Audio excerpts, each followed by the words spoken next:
Welcome back, you beauties. Thank you so much for rejoining what has been the most wonderful show, conversation, everything all wrapped up in one. So let's continue on that trend. Now, some say a good story is a gift to the world. They connect us and sometimes help us make sense of our lived experience, even if they just make us know that we're not alone in that experience. And this morning, we are looking at some queer love stories that can be found in literature from South African to international authors, and there are some amazing journeys to go on. Vasti Collitz, a woman who lives off reading and I think embodies this in her life, her lived experience every day, is the host and executive producer as well of a Readers Community podcast.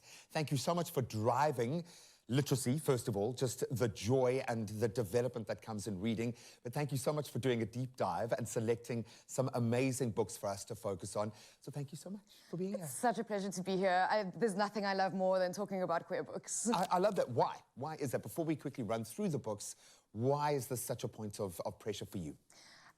So I think your intro was really good because it talks about lived experience, and I think encountering ourselves in literature is really important. So I think that some of these books, what stands out about them is that they do precisely that. They allow us to encounter ourselves and stories that we wouldn't otherwise encounter, which also helps us when we encounter people that are different to us to understand them better, a point of connection. Yeah. But then the other thing that I think is really cool about queer literature is that queerness itself can be a way to kind of crack open creativity and crack open new ways of thinking in books. And I think that a couple of these books do that as well. A different dimension. So let's dive right in. You've bought a couple of local, a couple of international, so thank you for championing the locals as well. Where do you want to begin? I would love to start with the locals. I want to start with Dreaming in Color by Uvile Klimba. Okay, yeah, and this is a book about a girl called Langa. She falls in love with her friend in high school called Kwezi.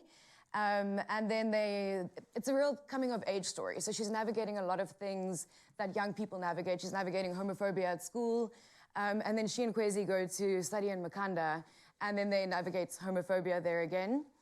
But also mental illness, and she has to find a way to work through trauma from sexual violence. So there's kind of a lot of issues, but I mean, this is what a lot of South African narrative. Totally. So this is what a lot of young queer people are going through in South Africa.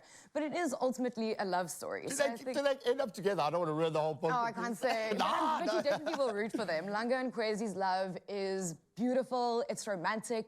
It's convincing. I have quite a high standard with my love stories, but I believe in them. Like I'm like that with fight movies. Like I'm like the momentum's all wrong, turn it off, it's wrong. But no, but you need to feel it. You need to have that. It needs to go beyond the mind. What's next? Mermaid Fillet by Mia Ardern. I read this 3 years ago, but when I think about it now, I'm still stunned by how amazingly original it is. Never read anything like it before or since. It's a noir crime novel that's set in the northern suburbs of Cape Town. You got me. Bam. I mean, I've never heard that before. Yeah. That is awesome. It's so awesome. But then she takes that and makes it even more interesting by sort of taking a genre that's usually very masculine, very straight, and queering it and making it very feminist. So this is a Cape Town that has a goddess that presides over it and punishes the city when sexual violence happens. And there's a lot of queer characters where their queerness manifests in different ways. So you have Michaela, who's an Instagram influencer, very well-versed in internet language. She's a pansexual, demisexual, polyamorous pescatarian. But then there are also other queer characters who don't quite have that language, who don't know how to communicate to their families, what their pronouns are, or what their sexuality is. And then she uses that to layer the story. But it's surreal, it's extremely funny, very nihilistic, and totally riveting. So I love that. And it takes it out of the political space to look at it through a different lens. And I think that's often the problem is we are so tainted. We have a confirmation bias happening all the time. We were just having what we've already believed proven. So to take someone out of that, you need to take them into a different reality, different world. Love that. Yeah. What's next? So I cheated. My third book is not a novel. It's a collection of poetry called Everything is a Deathly Flower by Maneo Mohale. They are a non-binary feminist poet. And this entire collection is about one relationship and one event. So it's about a sexual assault and an abusive relationship. And I think this is one of those stories that we're only just starting to tell because queer people have been fighting for acceptance for so long. There's been kind of a respectability politics about how we talk about our relationships. So we have to try and convey that our relationships are perfect all the time. So only recently is the story starting to emerge. It's technically brilliant. It's very stylistically interesting.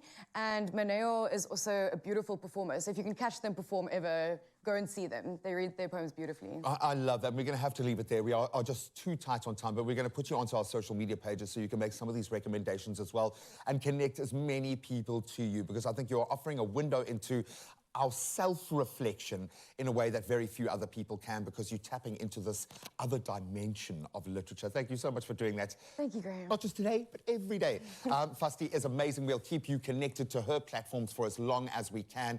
Some amazing opportunities to read at also_Fasties is where you can find her online, but we'll have all of those details. You're amazing. Thank you so much for being here, and thank you for this offering. Exquisite.